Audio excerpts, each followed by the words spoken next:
여러분, 이제 2024년이 얼마 남지 않았습니다. 잠시 후 2023년이 우리의 어둠 속으로 사라지게 됩니다. 말 그대로 현실에서 이제 사라지게 됩니다. 기억 속으로 사라질 것입니다. 우리가 이 2023년 마지막 시간의 순간에 모든 불을 끄는 것처럼 그렇게 사라질 것입니다. 그런데 우리가 한 가지 기억해야 할 것은 과거로 사라지는 시간만 어둠 속으로 사라지는 것이다 생각합니다만, 우리가 맞이할 2024년 미래의 시간도 우리에게는 어둠입니다. 밝은 미래를 이야기하지만 오늘 이 이사야 42장 16절 말씀에서 이야기하는 것처럼 우리는 미래의 시간에 대해서 우리 모두 예외 없이 다 맹인입니다. 시각장애인입니다. 사람들이 이제 여러 가지 미래에 대해서 당연히 그런 일이 일어날 것처럼 많은 예측을 하지만 16절에서 이야기하는 것처럼 미래의 길은 알지 못하는 길입니다. 우리가 보지 못하는 길입니다. 실제로 어떻게 될지 우리가 사실은 전혀 알 수 없습니다. 예측이라고 하지만 사실은 그건 어디까지 가능성이 100% 그것이 이루어질 수도 있지만 100%라고 확신했던 일들이 0%가 되는 일들이 또 얼마든지 일어날 수가 있습니다. 그래서 우리는 미래를 생각할 때 그래서 항상 걱정과 근심과 불안과 두려움에 사로잡히게 되죠. 어떻게 보면은 인간의 원초적인 불안과 두려움입니다. 그래서 사람들은 이 우상을 만듭니다. 우상을 의지합니다. 우리가 보통 우상 이야기하면은 신앙적으로 단순히 눈에 보이는 우상이야 우리 쉽게 알지만 하나님보다 더 사랑하는 것을 우상이다. 우리가 이것은 많이 들어서 잘 알 수 있습니다. 그러나 하나님보다 더 사랑하는 것이 우상이다. 사실 이제 그 이전에 더 중요한 것은 우상은 하나님보다 더 의지하는 것들입니다. 사람들이 왜 우상을 만들까요? 42장 17절에서 조각한 우상, 그 다음에 부어 만든 우상, 한마디로 말하면 다 사람이 만들었다는 거예요. 만들었다. 왜냐하면 사람이 미래라는 그 시간 속에 미래를 바라볼 때에 사실 불안하단 말이죠. 과거의 시간도 계속 기억 속으로 사라지고 어둠 속으로 사라지고 다가오는 미래도 계속 어떻게 될지 모르니까 어둠 속에 있단 말이죠. 그래서 이 성 어거스틴은 그 시간론에서 우리에게 엄밀한 의미에서 현재는 없다 이렇게 이야기합니다. 사실 이제 한국에서도 불교적인 용어로 그걸 찰나라고 이야기해요. 우리에게는 찰나밖에 없어요. 내가 현재라고 생각하는 순간 과거의 어둠 속으로 사라지고, 내가 미래라고 생각하지만 그것도 사실은 우리에게 닥쳐오면은 순간 스쳐 지나가 버린다. 도대체 우리에게 주어진 현재가 어디 있느냐? 그러니까 불안한 거예요. 그냥 내가 붙들 수 있는 게 사실 엄밀하게 얘기하면 하나도 없어요. 우리가 의식적으로 그렇게까지 생각하지 않고 살아가지만 그것들이 우리의 중심에 자리 잡고 있기 때문에 시간의 한계 안에 있는 피조물의 그 한계라는 본성 때문에 우리는 내가 알지도 못하는 뭔가 그런 근원적인 불안에 사로잡혀 살아갈 수밖에 없습니다. 그러니까 우상을 만듭니다. 우상을 만드는 이유는 이 우상은 내가 통제할 수 있는 거예요. 내가 예측할 수 있는 거예요. 그래서 알지 못하고 보지 못한다 이렇게 이야기하지만 우상은 내가 볼 수 있고 우상은 내가 알 수 있어요. 마치 자판기에 동전 넣으면 뭐가 나올 것이다 아는 것처럼 그렇게 우상은 내가 예측할 수가 있어요.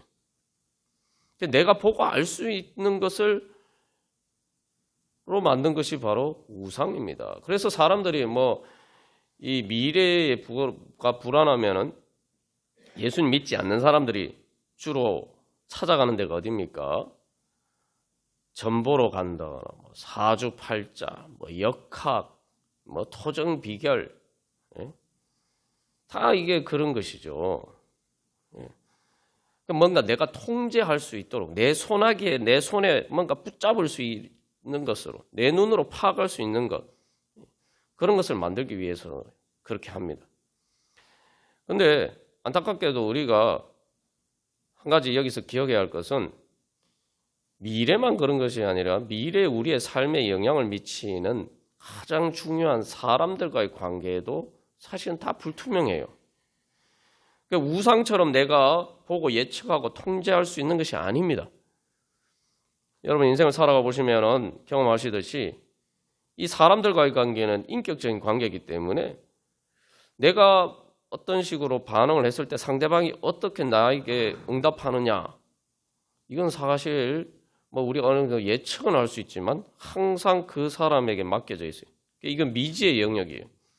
그래서 인격적인 관계에도 상당히 불투명하고 그렇기 때문에 신뢰하고 맞추어가는 그 과정이 쉽지 않습니다. 그러니까 우리 단순히 시간적으로만 미래가 다 불안한 것이 아니라 기본적으로 우리가 살아가는 삶의 그 관계도 마찬가지. 그러니까 사람들은 그 불안을 해소하기 위해서 거기에서도 우상을 만들려고 합니다.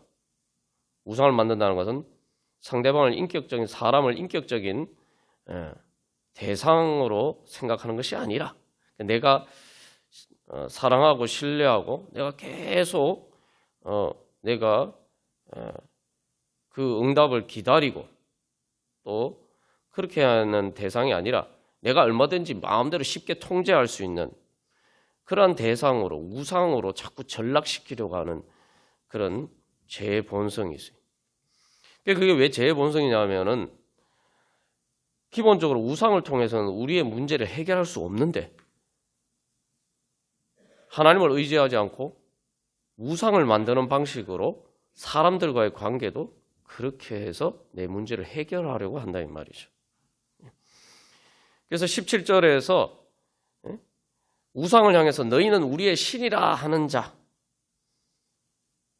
우리가 사실은 세상을 살아가면서 우리가 예수님을 의지한다고 하지만 예수님 말고 다른 것도 예수님 정도는 아니지만 다 우리가 필요한 삶의 수단들이 있고 또 의지하며 그렇게 살아가는 것들이 많죠. 그렇다고 해서 그것들이 다 우상은 아니죠. 그것들이 우상이 되는 것은 내가 하나님보다 더 의지하거나 그것만을 전적으로 의지하거나 그렇게 하면 이제 그때부터는 우상이 되는 거예요. 그걸 우리가 쉽게 판별할 수 있는 것은 내가 어떤 미래에 대한 예측에서 내가 어떤 거기에 판단을 하고 내가 내 행동을 결정하는 선택을 할 때에 내가 하나님을 믿고 하나님을 의지하고 선택하느냐 아니면 내가 그 다른 것을 의지하고 그 예측에 따라서 내가 그것을 따라서 내가 판단하고 선택하느냐. 여기서 이제 결국은 내가 하나님을 더 의지한다고 하지만 내가 하나님께 나아가지 않고 내가 하나님의 말씀에 귀 기울이지 않고 내가 그 하나님의 인도하심과 함을 따르지 않으면은 사실은 우리가 내가 사실은 우상을 의지하는 그런 길에 서게 되는 것이죠. 그래서 내 예측대로 내 생각대로 하느냐 아니면은 하나님께서 말씀하시는 대로 내가 행동하느냐. 그래서 이제 우리가 항상 송구 영신 예배가 되면은 우리의 한 중요한 시뮬레이션을 해봐야 됩니다. 시뮬레이션이라는 게 뭡니까? 실제처럼 그렇게 한번 내가 가정해서 이제 해보는데 무엇을 해봐야 되느냐? 어떤 시뮬레이션 해봐? 종말의 시뮬레이션을 해봐야 됩니다. 내가 내 인생의 마지막에 내가 죽는 순간에 나는 무엇을 믿고 의지할 것인가? 그래서 송구 영신 예배 때 특별히 이제 한 해를 마무리하면서 우리가 예배하는 것이 그래서 중요해요. 내가 이 한 해를 마무리하는 것처럼 내 인생의 종말이 왔을 때에 내가 그 죽는 순간에 나는 내가 믿고 의지할 게 무엇인가?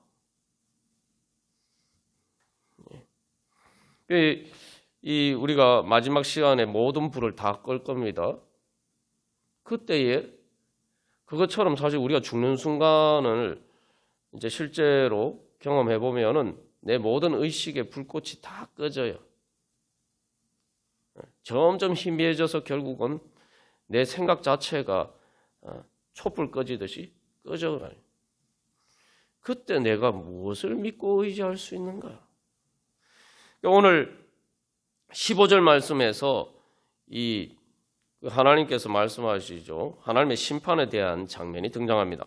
산들과 언덕들을 황폐하게 하며 그 모든 초목들을 마르게 하며 강들이 섬이 되게 하며 못들을 마르게 하며 산과 언덕, 내가 세상 살면서 교만하게 내가 다른 사람보다 잘한다고 자랑하던 모든 것들 다 황폐하게 될 것이고 초목이 마른다. 가을에 풀이 시들고 그런 것처럼 내 인생의 모든 것들이 시들어가고 그 다음에 강들이 섬이 된다. 이건 뭐냐면 강이 말라서 말 그대로 섬이 생긴다는 거예요. 그러니까 내가 믿고 의지하던 내 삶의 원천들, 내 삶의 자원들도 다 말라서 사라지고 못들도 결국은 마르고 결국 어떻게 보면은 이것은 변하지 않을 것이다 라고 생각했던 것들조차도 결국은 내가 믿고 의지할 것이 아무것도 없다는 거예요. 그래서 다음 화면 넘는 게 결론적으로 우상을 섬기면은 어떻게 되느냐? 물리침을 받아 크게 수치를 당하리라. 물리침을 받는다는 한마디로 이게 전쟁에 져서 등을 보이고 도망간다는 얘기예요. 그래서 패배의 수치를 경험하게 된다는 거죠. 그래서 우리는 내가 죽는 순간에 나는 무엇을 믿어야지 부끄럽지 않을 것인가? 정확하게 이야기하면 내가 살면서 무엇을 믿고 내가 살아가야 내 인생의 마지막에 내가 부끄럽지 않고 내가 죽음 앞에서 정말 패배하는 그런 비참한 신세가 될 것이냐? 아니면은 하나님의 믿고 하나님의 능력으로 승리할 것이냐? 근데 여기서 우리가 마지막으로 한 가지 생각해 봐야 될 것은 특별히 마지막 시간에 우리가 우리 자신에게 질문해 봐야 될 질문이 있습니다. 그게 뭐냐 하면은 왜 우리는 죽음의 순간에만 많은 것들을 내가 믿고 의지할 만한 것이 못 된다라고 하는 것을 발견한다고 생각할까요? 죽는 순간에는 내가 그거 믿고 의지할 만하지 못하지만 내가 사는 동안 그거 다 필요해. 물론 사는 동안 다 필요하죠. 근데 궁극적으로 주님 앞에서 내가 무엇을 믿고 의지하느냐. 사는 순간에도 우리가 의지하는 것들이 과연 죽는 순간에는 내가 의지할 게 못 되지만 사는 순간에는 의지할 것이 되느냐. 한 가지 이것만 생각하면 돼요. 내가 그것 없으면 하나님이 계셔도 그것이 없으면 나를 불안하게 만드는 것. 그게 다 우상입니다. 그러니까 사실 우리의 인생은 계속 칼빈이 우상 공장이라는 것처럼 계속 우상을 제거해야 돼요. 하나님이 계시는데 예수님이 성령을 통해서 나와 함께 계시는데 그럼에도 불구하고 나는 그거 없으면 막 불안하고 걱정이 되고 근심이 되고 두렵다. 그게 우상입니다. 그런 것들 우리 죽는 순간에는 당연히 믿고 의지할 것이 못 된다. 죽는 순간에 하나님만 나에게 있으면 된다. 우리 다 그렇게 믿잖아요. 그런데 왜 죽는 순간에는 그런데 우리가 살아갈 때에는 그렇지 않은 것일까요? 죽는 순간에 하나님께 맡기면 하나님께서 알아서 해주시는 거 아닙니다.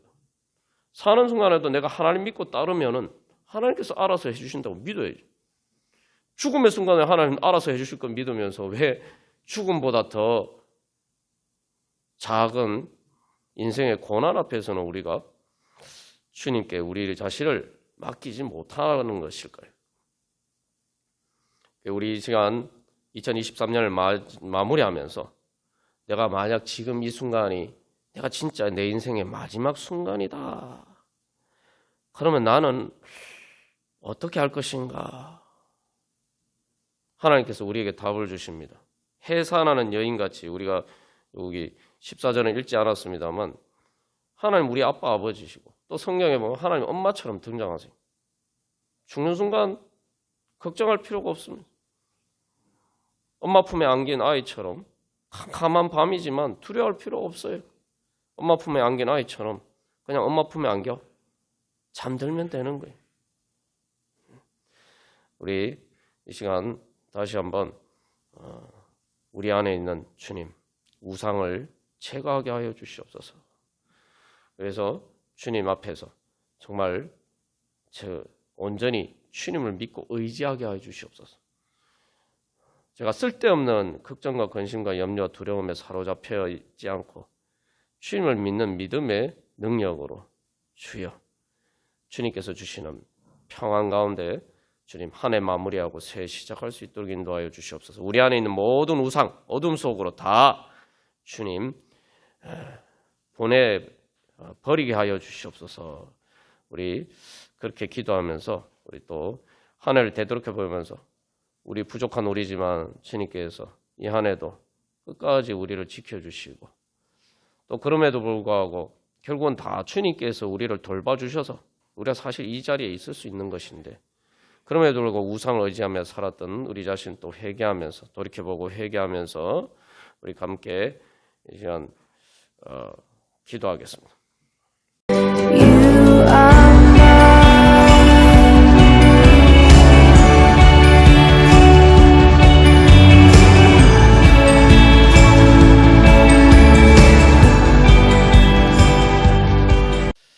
하나님께서 우리에게 주시는 축복은 믿음의 축복입니다.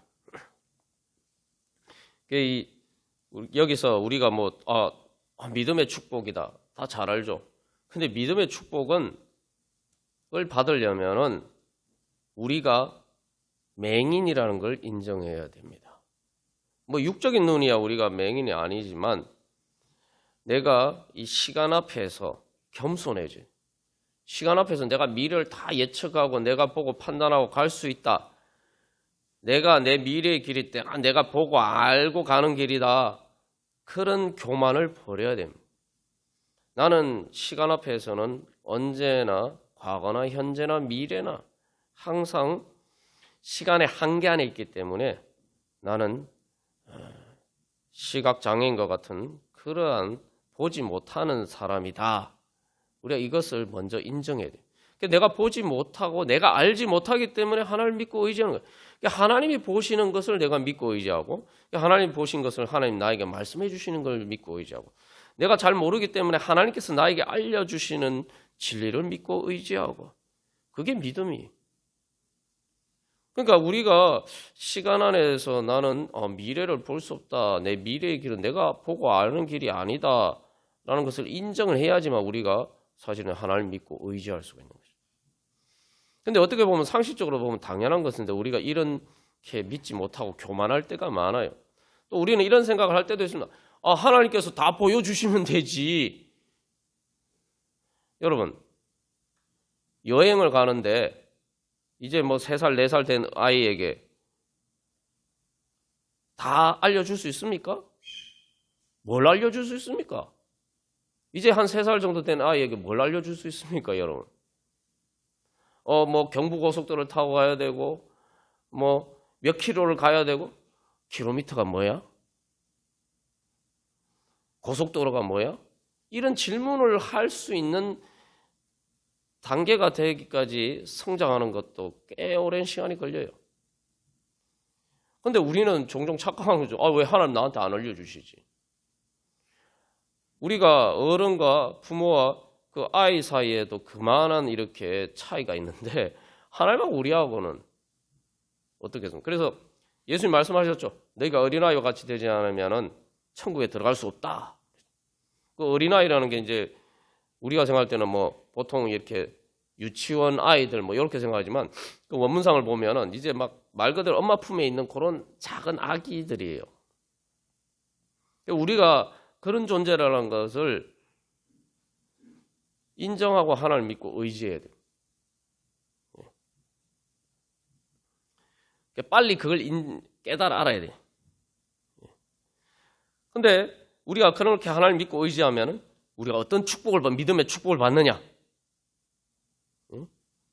믿음이라는 건 말 그대로 내 눈에 보이지 않고 내가 보지 못하고 알지 못하기 때문에 마치 시각장애인이 다른 사람을 의지해서 길을 가는 것처럼 그렇게 우리가 하나님을 믿고 의지하고 가야 된다는 거죠. 근데 우리가 하나님을 믿고 의지하고 가면은 놀라운 일이 벌어집니다. 뭐냐 하면은 눈 보이는 사람보다 더 길을 잘 가게 되는 거예요. 내가 보지도 못하고 알지 못하는데 막 길을 가요. 그래서 그 알지 못하는 길인데도 잘 가요. 그리고 심지어 여기 알지 못하는 지름길로인다. 지름길이라는데 문자 그대로 하면 이게 좁은 길을 의미할 수 있어요. 좁은 길은 더 가기 어렵잖아요. 그런데 좁은 길도 잘 가요. 지름길도. 예.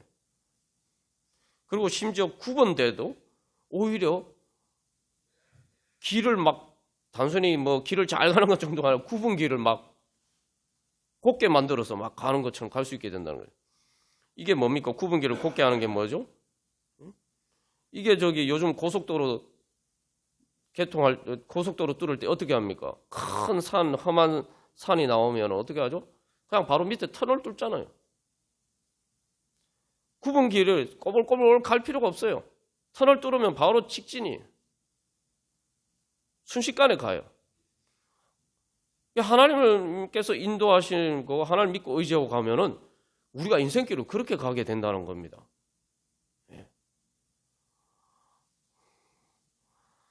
그게 바로 영적인 지혜입니다. 우리가 빨리 이 지혜를 얻어야 돼요.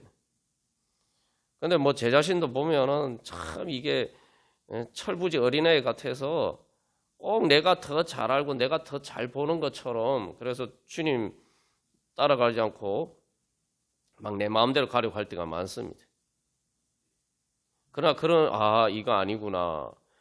또 근데 주님을 믿고 의지하는 길은 진짜 이게 시각장애인이 막 길 가는 것처럼 답답해요. 왜 그렇습니까?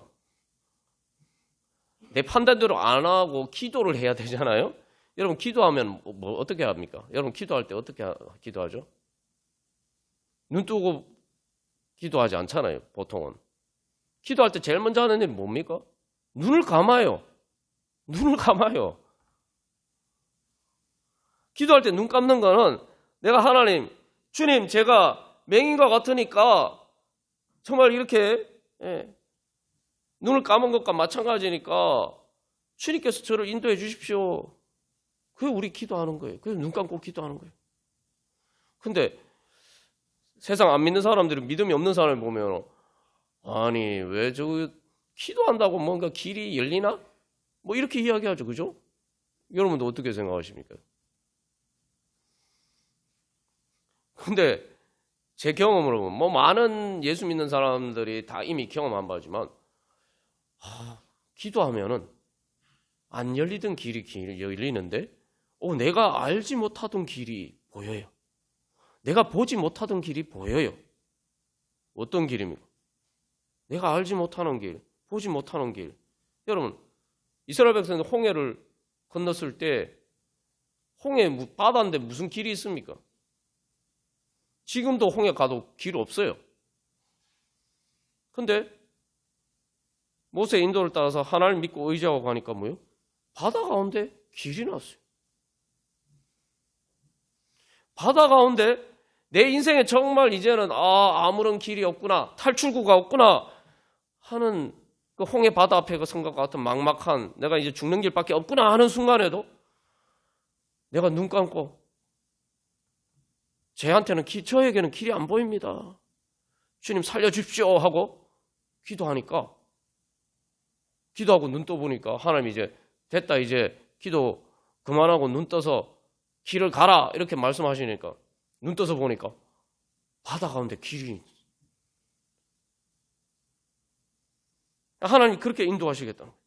그러니까 흑암이 암흑이 그 앞에서 광명이 되게 하며, 시각장애는 빛을 못 보잖아요. 다 자기 보이는 건 앞이 캄캄한 것밖에 없는데 광명이 되게. 그래서 이게 어려운 것처럼 보이지만 진짜 우리가 그래서 하나님의 인도하심을 받고 진짜 내가 내 모든 것을 다 내려놓고 주님께 맡기고, 주님 말고는, 주님 인도하심 아니면 전 살 수 없습니다. 그렇게 우리가 주님 믿고 의지하면은 주님이 우리를 인도해 주시고, 그때 우리가 어떤 경험을 하게 되냐 하면 내 육신의 눈에 안 보이는데 내가 영적인 눈이 뜨여지는 경험을 하게 돼요. 그래서 내 앞이 깜깜했는데, 그렇다고 내 삶의 현실의 문제가 해결된 것도 아닌데 갑자기 내 앞이 환하게 밝아져요. 내 눈으로 안 보이는데 내가 주님 믿고 의지하고 주님의 나를 붙잡아 주시고 나를 품에 안아 주시는 주님의 따뜻한 그 사랑의 체온을 느끼는 순간 우리의 마음의 영의 눈이 떠져서 내가 보지 못하는 것을, 그 어떤 사람도, 지구상의 그 어떤 사람도 보지 못하는 것을 예수님의 눈을 통해서 우리가 볼 수 있게 된다 이 말이죠. 그게 하나님께서 우리에게 주시는 축복입니다. 주님께서는 2024년에도 바로 그렇게 우리가 믿음의 길을 가라, 그렇게 우리가 말씀하십니다. 그러면은 우리가 알지 못하는 놀라운 축복의 길로 우리를 인도하시고, 우리가 보지도 못했던, 상상도 못했던, 머릿속으로 상상으로도 그려보지 못했던, 구하거나 생각하는 것에서 더 넘치도록 그 은혜의 길로 우리를 인도해 주실 줄 믿습니다. 제가 항상 결론적으로 보면은 기도하면서 인내하는 과정은 사실 되게 길어요. 답답해요. 시간 자체는 길지 않아요. 근데 그 기도하는 과정 자체가 답답해요. 그러나 그 기도를 통해서 주님의 인도하심을 받게 될 때 길이 열리는데, 그 길은 정말 하나님이 내어주신 대로, 시온의 대로가 열리는 거예요. 그래서 내가 경험하지 못한 은혜의 문이 열리는 거예요. 그 이스라엘 백성들이, 이 말씀이 예언이 이루어져서 어떻게 됐습니까? 이스라엘 백성들이 바벨론 포로에서 갑자기 어느 날 돌아오게 됐어요. 이 역사적인 사실입니다. 뿐만 아니라 그래서 예수님이 어떻게 됐죠? 부활하셨죠. 십자가가 길이 없는 줄 알았는데 예수님이 주님께 순종했을 때 부활의 길이 열렸어요. 오늘 주님께서 우리에게 분명히 약속하십니다. 뭐라고 약속하십니까? 16절 마지막에서 내가 이 일을 행하여 그들을 버리지 아니할 것이다. 우리가 하나님 믿고 의지할 때 하나님 우리 절대 버리지 않으십니다. 우리가 예수님 믿는 게 무엇입니까? 우리가 제가 여러 번 강조해서 말씀드렸는데, 예수님 이 땅에 우리를 찾아오신 것도 그렇고, 우리가 하나님을 버리지 않는 이상 주님은 우리께서 우리를 버리시는 일은 절대 없다는 거예요. 그게 예수님을 통해서 하나님 우리에게 약속하신 일입니다. 이제 우리가 해야 될 일은 믿음의 수고를 해야 됩니다. 그러면 주님 믿고 의지하고 가면 되지. 또 무슨 믿음의 수고는 또 뭐냐? 믿음의 수고가 뭘까요? 하나님께 맞추어 가는 거예요. 이게 시각장애인, 저도 이렇게 그렇게 인도해서 교회 모시고 오는 일을 제가 여러 번 해봤습니다만, 그분 제 따라올 때 그냥 마치 한 사람이 걷는 것처럼 그분 저를 따라와요. 완전히 한 사람이 걷는 것처럼 그렇게 따라오세요. 그러니까 우리가 주님께 그렇게 맞추면 되는 거예요. 근데 이게 우리가 그렇게 맞추지 못해요. 자꾸 안 맞추려고 해요. 그냥 주님이 딱 붙잡으면은, 내가 주님 딱 팔 붙잡고 그냥 사사사 따라가면 돼요. 근데 그걸 안 하려고 한단 말이죠. 그래서 사실은 믿음 자체는 어려운 일이 아닙니다. 믿고 따라가면 되니까. 근데 왜 믿음의 수고가 필요하냐? 예? 그 자체는 어려운 일이 아닌데 우리가 우상을 의지하지 않고 내 눈에 보이는 것과 내가 아는 것을 의지하지 않고 눈 감고 의지만 해서 이렇게 가려고 하니까 내 눈에 안 보이는데 따라가려고 하니까 답답하다 이 말이죠. 우리의 믿음의 수고는 그 답답함을 에서 벗어난 거예요. 그게 답답한 것이 아니라 어린아이가 엄마 품에 안겨 있을 때 애가 답답함을 느낍니까? 안정감을 느끼고 평안하죠. 오히려 엄마 품에 안 있으면 막 불안해하잖아요. 근데 우리가 믿음이 없을 때는 거꾸로예요. 하나님 품 안에 있으면 평안해야 되는데 하나님 품 안에 있으면 답답해요. 막 몸부림치고 아 주님 제발 절 좀 낳아주십시오. 막 그렇게 발버둥 친다는 거예요. 그리고 또 한 가지 중요한 것은 그러나 답답해 보일지 모르지만 내가 그래도 주님 믿고 의지하고 가면은 내 눈에 안 보일 뿐이지 실제로 나는 계속 길을 가고 있는 거예요. 그래서 하나님께서 우리에게 분명히 말씀하십니다. 14절에 내가 오랫동안 조용하며 잠잠하고 참았지만 내가 이제 더 이상 안 참을 것이다. 사실은 원래 주님 하나님 참지 않으셨어요. 그동안 조용하고 잠잠하고 참으시는 것처럼 보인 것은 하나님께서 그 열매를 맺으시기 위해서 마치 그 엄마가 임신을 해서 그 9개월을 기다리는 것처럼 하나님께서 계속 우리에게 역사를 일으켜 주시기 위해서 새 창조의 역사를 일으켜 주시기 위해서 계속 하나님께서는 성령님 통해서 역사하고 계신 거예요. 근데 그게 우리 눈에 안 보이니까 그죠? 애가 엄마 뱃속에 있으니까 안 보이잖아요. 그러니까 답답해하는 것처럼 우리가 그러니까 하나님이 아유 조용하고 잠잠하시는구나 내 기도 응답도 안 하시고 이렇게 생각하는 것뿐이죠. 예. 그러면은 그래서 결국 예수님 하나님께서 해산의 수고를 통해서 예수님의 십자가 해산의 고통을 통해서 우리를 구원하셨어요. 여기서 우리가 다시 한번 기억해야 할 것은 주님이 십자가 해산의 고통을 통해서 그 수고를 하신 하나님께서 오늘은 지금 우리가 사는 이 시간에는 나에 대해서는 하나님께서 아무 신경도 안 쓰시고 그냥 잠잠히 계신 걸까요? 문제는 우리가 잠잠하기 때문입니다. 무슨 이야기냐면은 하나님이 잠잠하신 게 아니라 내 기도 안 들어주시고 잠잠하신 게 아니라 내가 하나님 앞에서 잠잠하기 때문이에요. 믿음으로 잠잠한 게 아니라 하나님을 찾지 않고 잠잠한 하나님한테 아무 말도 하지 않고 기도도 하지 않고 세상을 향해서는 막 온갖 소리 다 지르고 말도 많이 하고 그러는데 하나님 앞에서는 아무 말도 안 하고 죽은 사람처럼 영적으로 죽은 것처럼 잠잠하고 있으니 주님께서 나에게 말씀하시는데 응답하지도 않고 믿음으로 순종하지도 않고 무시하고 잠잠하고 있으니 주님께서 나에게 잠잠하신 것처럼 보이는 것뿐이죠. 착각이죠. 예. 여러분 2024년 한 해도 우리가 예수님 믿기 때문에 힘든 일이 하나도 없을 거다? 그렇게 우리가 이야기할 수는 없습니다. 그러나 중요한 것은 우리가 오늘 대예배 시간에도 나눈 것처럼 마리아가 베들레헴으로 가는 여정이 정말 힘든 여정이었죠. 그리고 자기가 어쩔 수 없는 그 로마 제국의 큰 권력의 힘에 의해서 자기가 원하지 않았지만 그 길을 갈 수밖에 없었어요. 우리 인생도 마찬가지입니다. 내가 2024년도 살아가면서 내가 어쩌지 못하는 많은 세상 물결 속에서 우리가 어쩔 수 없이 마리아처럼 만삭의 몸으로 정말 힘들게 베들레헴으로 여행을 하는 것처럼 우리가 2024년도 그렇게 살아가야 되는 순간들이 많을 것입니다.